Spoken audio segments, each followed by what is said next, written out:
Okay, hold on. I'm gonna take it. Watch me do an intro off the top of my head. Okay, it's all yours. Take it away.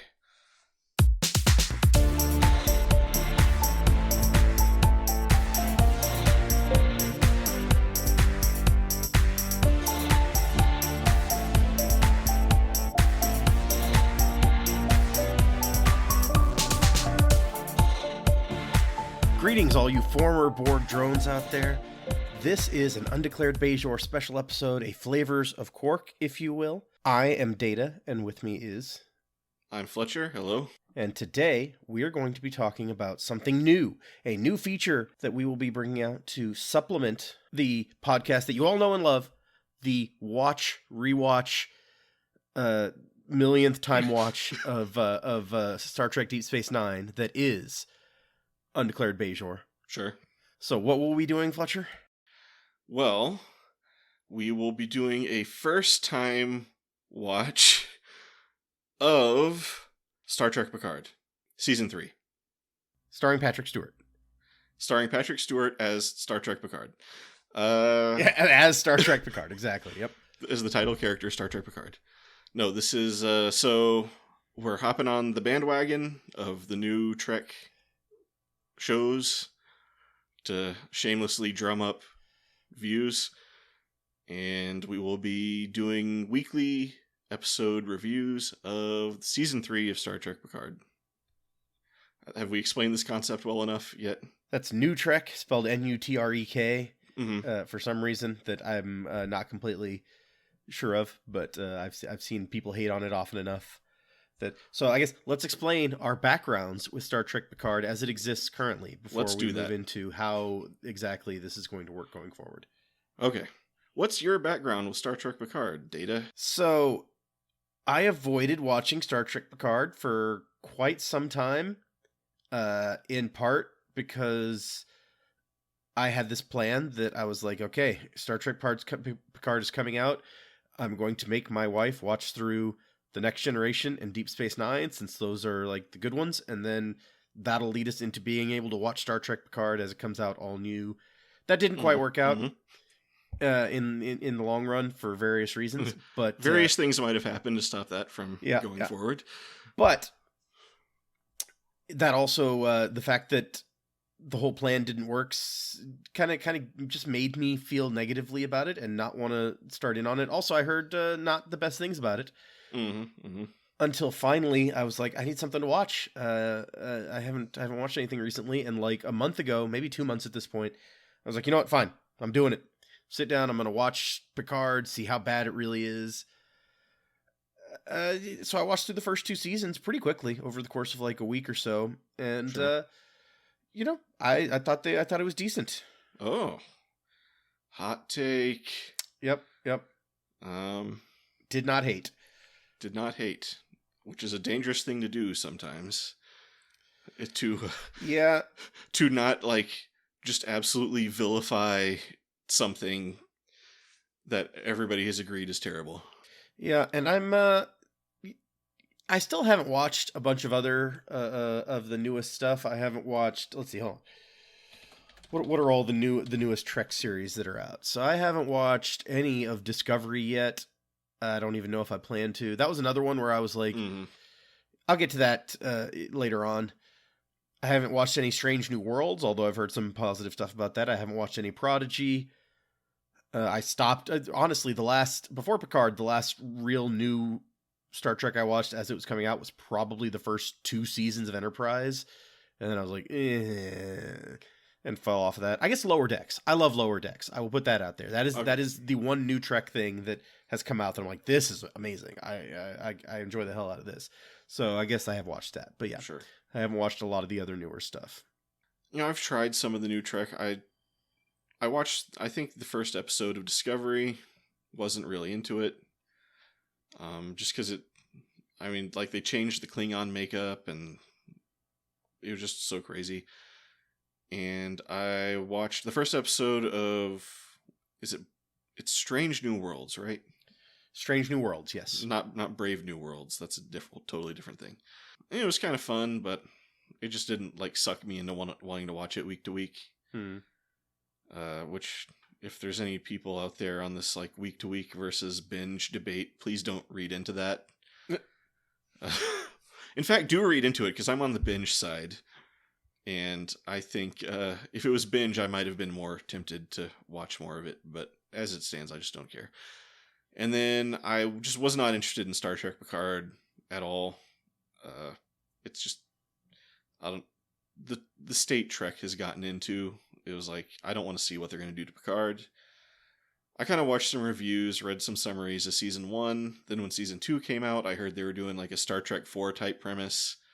So I was like, okay, I guess I better watch. So I watched season 2 without watching season 1. I don't feel like it negatively impacted my viewing experience at all.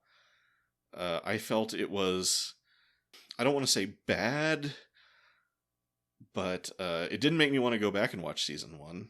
And there was just so much like not good writing in it and various dumb stuff that...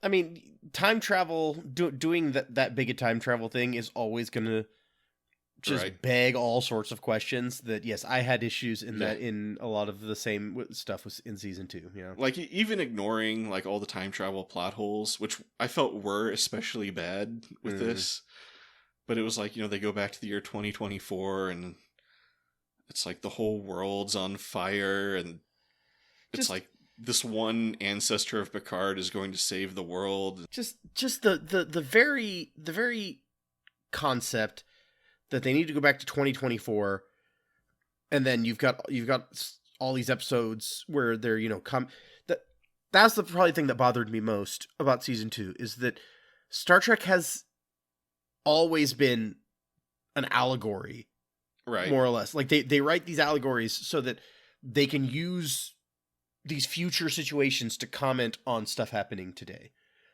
And I feel like the writers were just like, allegory's hard. Yeah. Can't we just go back and then we can point at the stuff and be like, look, this is bad. We don't like this. This guy is Hispanic, so he gets put into an ICE detention camp and he's going to get sent to Mexico because he's Hispanic and it's bad.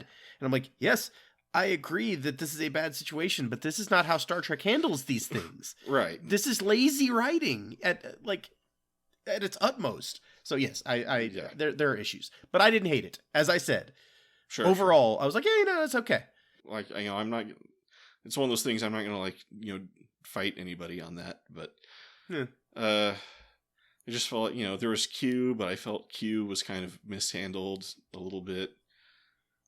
There was like the weird Data's like Soong ancestor guy villain who I felt didn't quite fit into the already jumble of like the Borg and Q. He and his daughter both just felt so completely like separate from the rest of the story. And then at some point it's revealed that's like, oh hey, like in the first episode of the season you saw this big statue thing. That was him.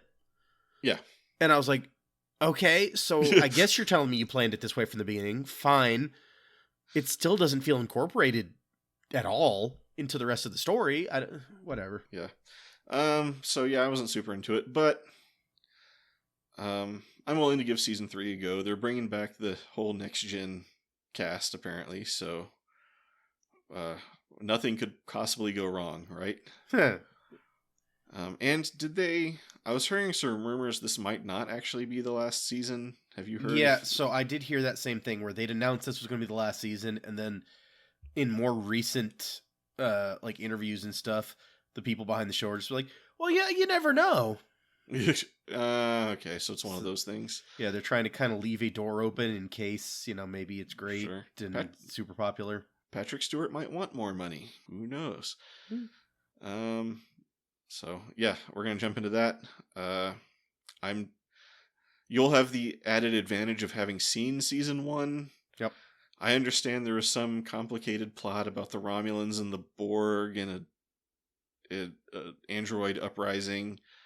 I have a feeling it's not going to play into season 3 at all, so I guess we will see. It would have been hard for much of season 1 to play into season 2, given how things went, and that we spent very little time in the normal timeline present in season 2. So other than the characters, who, yeah, I guess you were like, who are any of these characters since Yeah. since you didn't see season 1, but I thought season 1 was probably better than season 2 now that after Okay. thinking about both these seasons. But yeah. So it was Borg, it was Romulans, it was all sorts of weird stuff. It's always weird when they choose to add a secret organization that has existed, Right. that has always existed, supposedly, and has been behind the scenes this whole time, but we've never run into them before because reasons. Yeah. But we will dig into these season 3 reviews. Those will be on Monday following the episode. They should come out. And that's the second part of our announcement, is during the run of Star Trek Picard, Undeclared Bajor, our Star Trek Deep Space Nine rewatch, will be down to 1 episode a week. Those will be on Fridays. Why don't we put out the Picards on Fridays after the Thursday airing? Because that would be hard. Yeah. We would have to watch the episode, record, and edit all in one night. And this is not meant to be a job for me. This is meant to be a fun hobby. So I will be doing that casually over the weekends. And I'm going on vacation for a few weeks, so there may be a hiccup with episode 3 or 4 maybe, because I will be in a place that has no cell or internet coverage, but we will see. And other than that, we only have one piece of business to get down to. Can you guess what that is? It's the thing that took us like 3 hours last time we had to do it. So it's we got to come up with a title. Yep. At least this time we'll have the title before we've done several episodes of the show. Right. We're getting slightly more on top.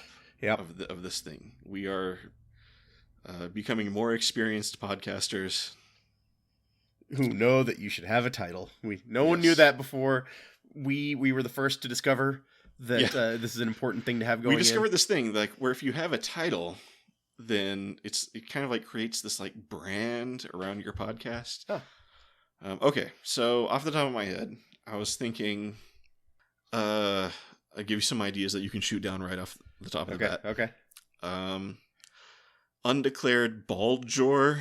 Oh no. Or even more elaborately, Underhaired Baldjor. Oh no.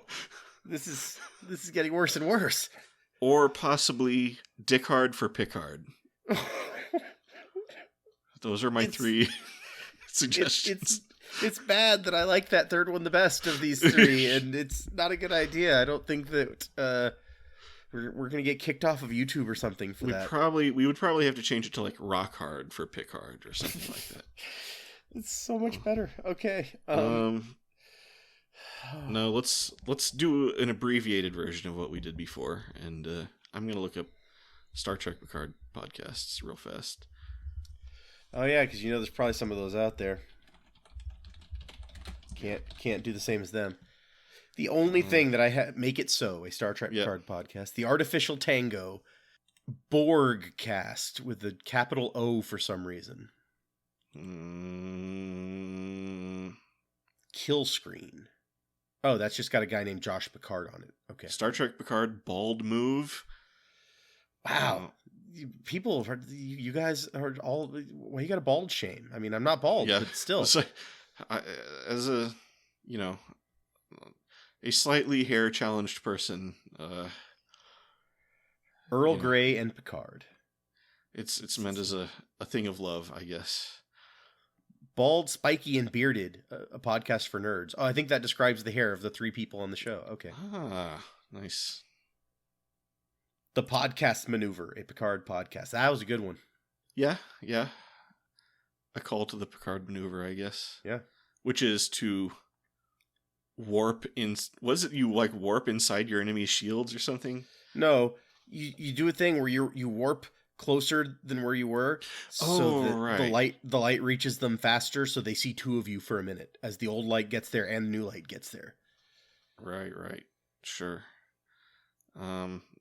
that would assume that you're far enough away, like you're light minutes away from them. So. Yeah, something. Honestly, I mean, the whole thing was like they won't know which one is real, and you'll get like a 50% chance they'll shoot the wrong ship. And I was just like, but anyone who has any concept of what just happened would know which one was the right one because it's the one that's closer. But whatever. Yeah. I'm not. It's like, take care of that guy first. Just strategically, the closer one is probably the one to go after first. But anyway, I don't want to lame the Picard maneuvers. Yeah. Just take out the one that's within firing range first. But it might be so confusing that it would like give you that little initiative. It gives you that second of like indecision. Yeah, which is crucial in battle, I imagine. Also called the Picard maneuver by the fandom, the way that he tugs his uniform down. Oh right, that thing. Yeah. Which I bought a jacket not too long ago that's based on Star Trek, and I find myself doing the exact same thing. Not to copy that, but because it actually is helpful. Yeah. So and I get it finally. Yeah, the Picard maneuver exists for a reason. Oh god. Okay. Hailing Frequencies, a Star Trek: The Next Generation podcast. That's not a bad title. Star Trek and the Jews. Let's not do that one. I think we saw that last time we were looking for titles. Yeah. The Picard cast. Dang it! Data Never Dies was my one and only suggestion going in here because somehow Brent Spiner keeps coming back. Yeah. Well, he wasn't. Data didn't come back in season 1, did he? Well, like for real. Yeah. There's lots of like dreams and or hallucinations where Picard sees and talks to Data, and then actually at the end of the season, he kind of does come back for a minute, but it's just his brain. Huh. What about Engage? There's probably one called Engage already, right? Because Engage feels a little too broad. Yeah. Engage is the name of a podcast for Delta pilots. Delta pilots? That's what it says. Okay. Okay, so what are some things we can pun on? John Luke. Shut up, Wesley. What sounds like John Luke? Shut up, Wesley. Let's see. What does sound like Jean-Luc? There is a Shut Up Wesley podcast. No, I'm just going to go out and look for Picard quotes. If we're going to be damned, let's be damned for what we really are. If we're going to be damned, that could be a fun podcast name. That's, I feel like that's way too obscure. Yeah, it really is. I still like it. I can't even tell you what episode that's from. So you look through quotes, I'll look through Memory Alpha here, see what... Domjot human? Tea Earl Grey hot. Ooh. Pod Earl Grey. The Tea Earl Grey pod. Tea pod Earl Grey hot. I think there's some gold in there somewhere. Things are only impossible until they're not. Yeah, there's got to be something with Locutus that you could that could work. I'll think of something there. Podcutus. Locutus of pod. We are not Locutus of Borg. Resistance is okay. There are 4 lights. It needs a spin. It needs a spin. There is a line from Picard where Raffi says, "Remember what we used to say back then?" And Picard says, "One impossible thing at a time." One impossible thing at a time is not bad. Okay. One impossible thing at a time. Okay, that's actually the best pun that you've done yet. So I'll go with it. Does Picard ever drunk Earl Grey in the show Star Trek Picard? I believe that yes, it is a thing that came up at the beginning of the first season for sure. Okay. Because he had like people, Romulans who worked in his house, and they like brought him tea and things. So. Okay. Because he's too rich to need a replicator anymore, or something. Something. Okay, something about the Stargazer. Change always comes later than we think it should. I don't think that works, but it's a good quote. They call him Chief Contact with the Q Continuum, which I guess is kind of true for humanity, but also like not the way that I would put it. I mean, yeah, by like default. Yeah. That's another thing about season 2 that I just hated, where it was like, we need Picard to have this like dark childhood trauma backstory. Oh, man. And I was like, did we really though? Okay, so we kept having these scenes where he was talking to a psychiatrist played by Gaius Baltar. But yeah, which just threw me right out when Gaius Baltar is. But yeah. And first of all, Gaius Baltar, I suddenly realized looks a lot like Dr. Bashir. So for a minute, I was like, is that Dr. Bashir? But no, it's Gaius Baltar. And Gaius Baltar is Picard's dad. Oh, that whole thing just messed with my head. Yeah. No, I don't blame you. Like, he could totally play Bashir's brother. He could, and that never occurred to me until you said it, but yeah, you're totally right. And just like, that's not how I would have imagined Picard's dad at all. Well, we saw Picard's dad one time, actually. As like a really old, bald dude. Like, in some sort of flashback or something. Okay. Or maybe it was like a one of those where fakes. Yeah, I think it was from what's that episode where he dies and Q like takes him back to his past or whatever. Sure. Tapestry. Yeah. I love how long this Memory Alpha article is. So there's a whole thing about the Resican probe, Classic. The inner light. Mm-hmm. Yeah, so like, what are some good, like, Picard-centric episode titles, like Tapestry, The Inner Light? Yeah. I think you forget Newton's fourth law of thermodynamics. I certainly did. No good deed goes unpunished. Oh, Dixon Hill. There might actually have been 3 lights. There's your title right there. Maybe with a question mark on the end. New analysis has indicated that the number of lights might actually be as small as 3. Dixon Hill, originally dubbed Dixon Steel by the writer, the name was changed because they thought it was too similar to Remington Steel. Oh, sure. And Dixon Steel sounds a little too naughty. Yeah, it kind of does. I didn't think about that. And also, Dixon Hill just sounds like a cooler name, I think. The Dixon Hill series of novels. Let's see what novels about Dixon Hill have been written. Dixon Hill in The Big Goodbye. Dixon Hill in The Long Dark Tunnel. Dixon Hill in the... Dixon Steel in the Long Dark Tunnel. The Long Dark Tunnel. Dixon Hill in The Curse of the Black Orchid. But for some reason, Curse of the is in parentheses. So I guess the book is called The Black Orchid, but it's also known as The Curse of the Black Orchid. It's like when a song puts in parentheses the chorus. Yeah. So that you'll know what song that is. Dixon Hill in The National Sheriff. Dixon Hill in The Listening Man, which that's a generic sounding. That guy who listens. And Dixon Hill in The Parrot's Claw.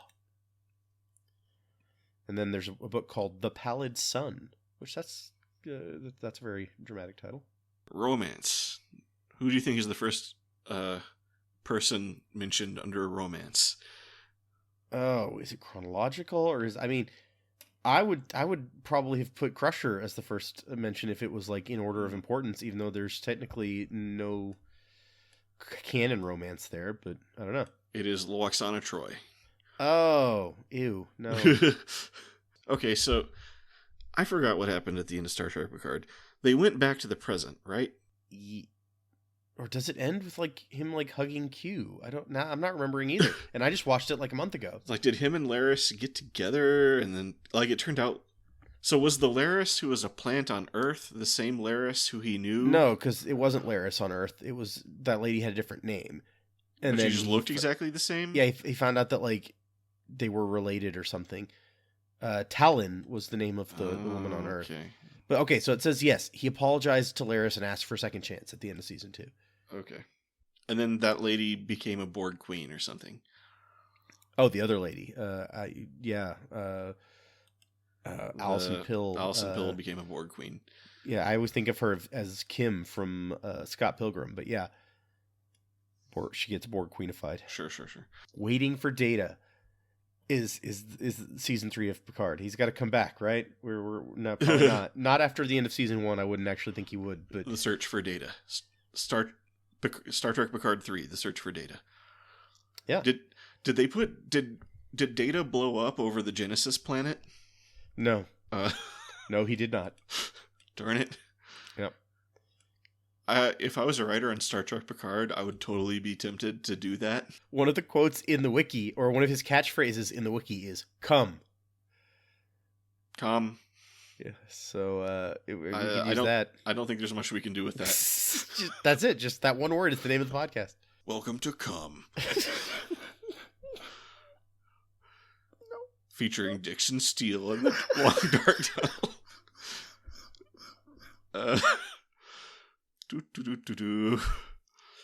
This is a podcast for kids.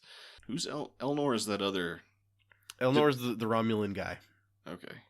Did he die in season one? That's the real thing. Is as soon as you said you didn't watch season 1 but watch season 2, I'm like, you would have no idea who Elnor was. Like, yeah, you wouldn't have any idea who any of these people were, but Elnor especially, because he's not present for most of the season. Just whenever stuff like that came up, I was just like, I don't care. Rivals, Q, Bach. Daemon Bach, yeah, sure. Oh, Daemon Bach. Okay, sure. The Borg / the Borg Queen, the House of Duras, Shinzon. The guy who looks exactly like Picard. Yep, in every way. Identical. Those dudes are twin brothers. Oh, and that's true. At the top of the thing, it has the species listed, and it says human until 2399, golem 2399 onward, which you also wouldn't. They mention it in season 2, but yeah, he's not a human anymore. Maybe there's some sort of golem thing that we can. Yeah, I did hear that I did know that going in, that Picard had become some kind of like robot man or something. Yep. Which is just never plays into anything. It gets mentioned as like a joke one time in season 2, where like something about his medical treatment, and like, well, he's really a robot or whatever. But which actually they say that, but I don't know that that's actually the case, because he's like in that he's from that alternate timeline, but not really from that alternate timeline, where I don't think he would have been a robot in the alternate timeline. I don't know. No. Time travel. Well, yeah, let's not think about this. Timey-wimey, yeah. Oh, Picard is the only lead character in any Star Trek production who is unambiguously not American. That's true. He's definitely not American. Yep. Jonathan Archer was born in upstate New York and raised in San Francisco. Christopher Pike was born in Mojave, California. James T. Kirk is from Iowa. Benjamin Sisko was born in New Orleans. Catherine Janeway was born in Bloomington, Indiana. I didn't remember that she was from Indiana, but yeah, okay. Michael Burnham was also born on Earth, and while her nationality hasn't yet been confirmed outright, she speaks with an American accent. I feel like that's I don't know if we can really make a conclusion from that. I don't think you probably can. The line must be drawn here. Is that a good podcast name? This pod, no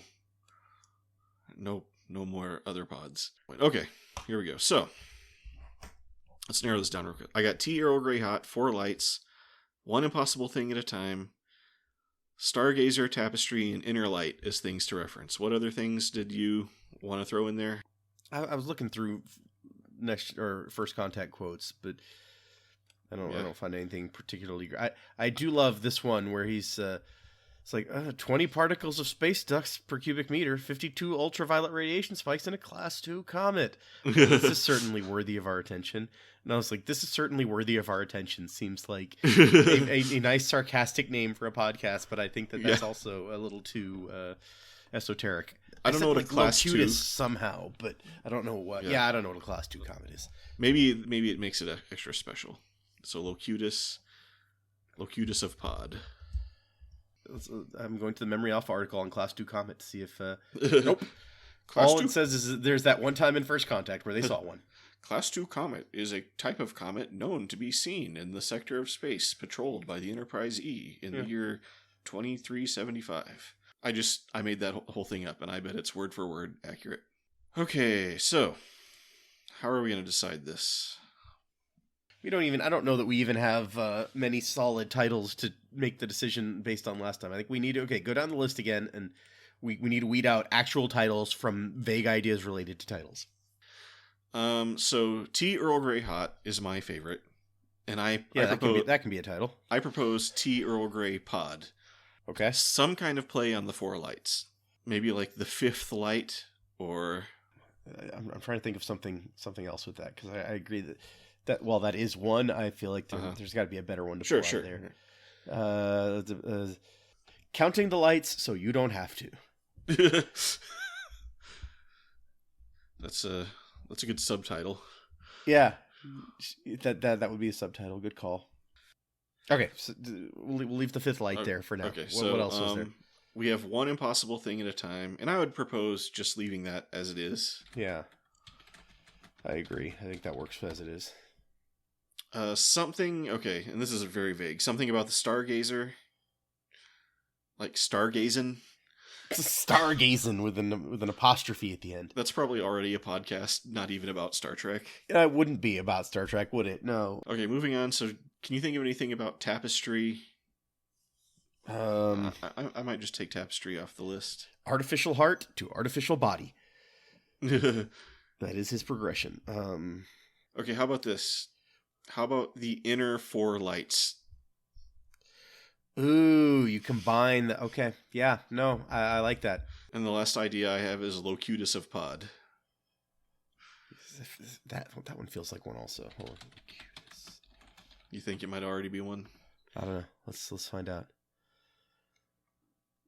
Locutus. I'm just going to search for Locutus and podcast and see if there's any titles out there. The Artificial Tango. Already saw that. Locutus, the Loquacious Communist, is the name of an episode of the C-Bin podcast. Okay. I mean, that kind of tracks. The Borg are, I guess, kind of communist. Oh, gosh. What is it? A Low-Key Locutus. Voyager Season 1, Episode 12. The Locutus Apology. Voyager Season 3, Episode 18. So what you're saying is there's no Locutus of Pod out there? No, yeah, it doesn't seem to be. All right. Okay. Any other ideas? Locutus of Pod. Locutus Apologists. No. No, I'm okay with these.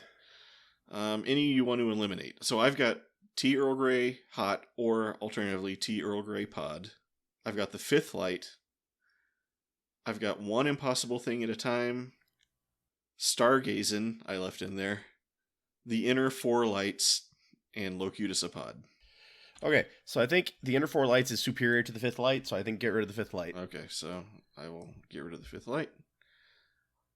And then I think Stargazing is once again, like, is that really... Okay, so we can get rid of Stargazing.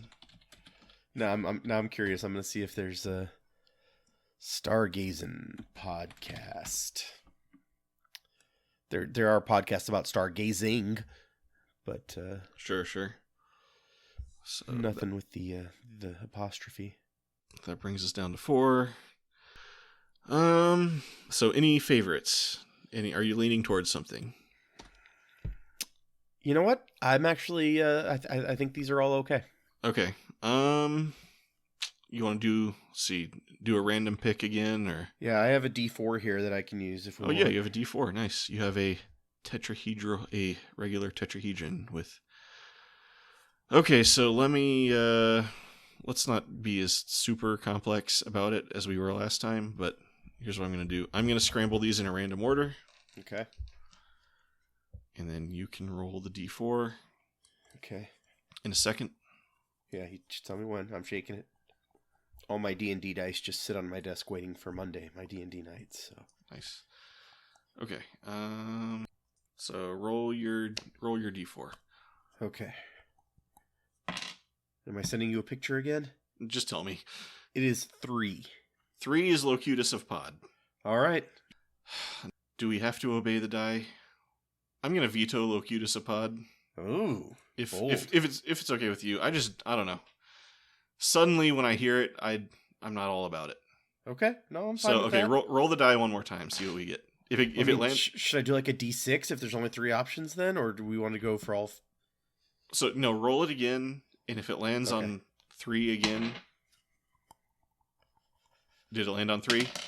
It landed on 2 this time. Okay, that's the inner 4 lights. So I'm good with the inner 4 lights. Are you? Yeah, no, I was fine with all of them. So okay. Yeah, Locutus of Pod. I don't know why my spider sense is tingling about that. Like, yeah. So we'll go with the inner 4 lights, unless we post this and anybody makes it this far in the episode and then super objects that. Not likely. Yeah. Okay. So the inner four lights. I like it. It's growing on me, actually. Okay. The more I say it. I mean, it's not like Undeclared Bajor was at the top of either of our lists necessarily, but Yeah. it's worked out. Yeah, totally. Okay, so the inner four lights. Well, you're actually the narrator of this episode, so you take us out. So yeah, the Inner Four Lights is going to be our new Picard Season 3 show to take the place of one of the Deep Space Nine episodes we've been doing each week for at least the 10 weeks that show runs. If we can't really do Picard that much longer unless we then want to go back and watch older seasons, because Fletcher has never seen season 1, which I do not want to do. I've also tried to convince Fletcher that we should do his watch of like Lower Decks for the first time, or even a Babylon 5 or something, which would be difficult because they've just removed that from HBO Max. But oh dear. All that being said, if you guys like any of those ideas or have ideas that you think would be better, then we're going to have Picard for 10 weeks, and then who knows what, if anything, that we will do with the second slot of the week Monday that we've slot. been using. So feel free to make suggestions, to leave us hateful comments about why it's a horrible idea and we shouldn't have more than one thing a week anyway, or whatever you feel like. Fletcher will read it. I might read it. Somebody will read it, probably. Whatever you want to say. So feel free to throw that out there. But until then, resistance is a concept in physics. Bye. Excellent. Goodbye.